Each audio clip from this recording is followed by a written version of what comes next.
हिंदी कहानी साक्षात लक्ष्मी। एक लड़का मुंबई से रेलवे का परीक्षा देकर अपने सीट पर जैसे ही बैठा, एक लड़की हाँफते हुए आई।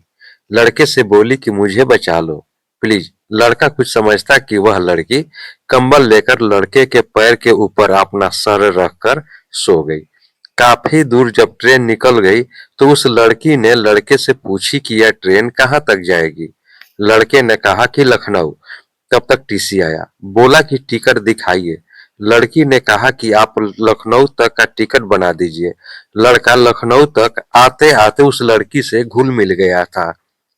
ट्रेन जब लखनऊ स्टेशन पर रुकी तो उस लड़के से बोली कि मैं तो इस शहर में नहीं हूँ, मेरे एक रिश्तेदार रहते हैं, लेकिन बैग में पता रखते समय भूल गई।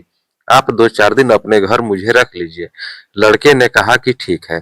जब लड़का अपने घर पहुंचा, घर की बेल बजाई तो लड़के की बहन देखकर हैरान रह गई कि भैया परीक्षा देने गया था तो रिजल्ट भी साथ ले आया है। लड़के ने लड़की की मजबूरी बताई, घर वाले राजी हो गए। लड़की दूसरे दिन घर में इतना राशन खरीद कर रख दी कि घर वाले भूल ही गए कि इस लड़की को इसके रिश्तेदार के यहाँ छोड़ना है। लड़के के बहन की शादी तो तय हो गई, लेकिन 80,000 रुपए दहेज में कम पड़ रहे थे। लड़के के पिताजी लोन लेने की बात कर रहे थे। इतने में वह लड़की बोली कि बाबूजी, आप लोन मत लीजिए, हम आपको दे देंगे। शादी बड़ी धूमधाम से हुई। बहन की शादी के बाद लड़के ने लड़की से कहा कि मैं तुमसे प्यार करता हूँ, मुझसे शादी करोगी? लड़की बोली कि यही बात अम्मा बाबूजी के सामने रखिए। लड़के ने कहा कि यह बात अम्मा बाबूजी से राय लेकर बोला हूँ। लड़की सबके सामने कही कि मेरे बारे में बगैर जाने ही आप लोग शादी के बारे में सोच लीजिए। सच्चाई जानने के बाद क्या आप मुझसे शादी करेंगे? जब वह बताई कि मुंबई के रेड अलर्ट एरिया के एक कोठे की मालकिन की बेटी हूँ, जब मुझे मालूम हुआ कि आज मेरी कीमत लग गई है तो माँ से बोली कि इस दलदल में मुझे मत डालो, मुझे पढ़ा लिखा कर क्या यही करने के लिए सोची हो?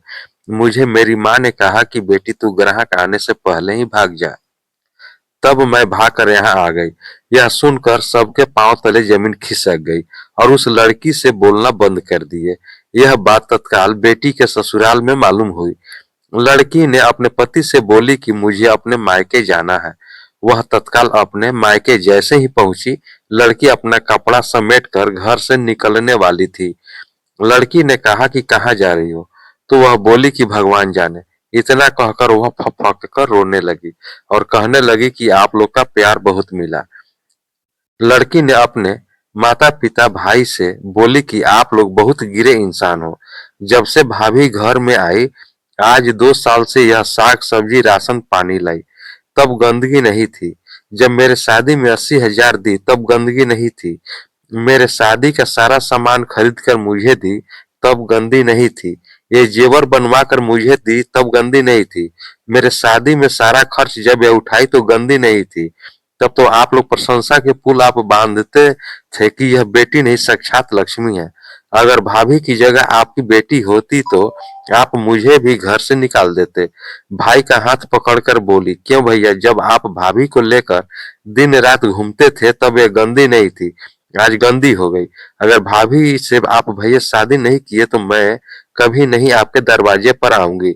हम लड़कियों को यही समाज गंदा बनाता है, कोठे पर ले जाकर बेच देता है और कोठे पर जाकर सोता है, तब सब इज्जत के बारे में नहीं सोचता है। अपनाने में इज्जत चली जाती है। बेटी की बात सुनकर सभी कहे कि शादी होगी। लड़की ने कहा कि नहीं बाबूजी, शादी तब करूंगी जब वह इस घर मोहल्ले में सबसे आलीशान बन जाएगा। लड़के ने कहा कि मेरे बाबूजी के पास इतना पैसा नहीं है। लड़की ने कहा कि मैं बनवाऊंगी। लड़की ने अपनी माँ को टेलीफोन की।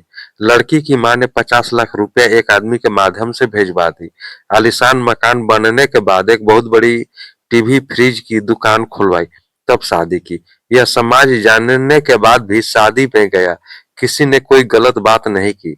सच्चाई जानने के बाद भी समाज ने यह कहना शुरू कर दिया कि यह तो साक्षात लक्ष्मी है, घर की तस्वीर बदल दी।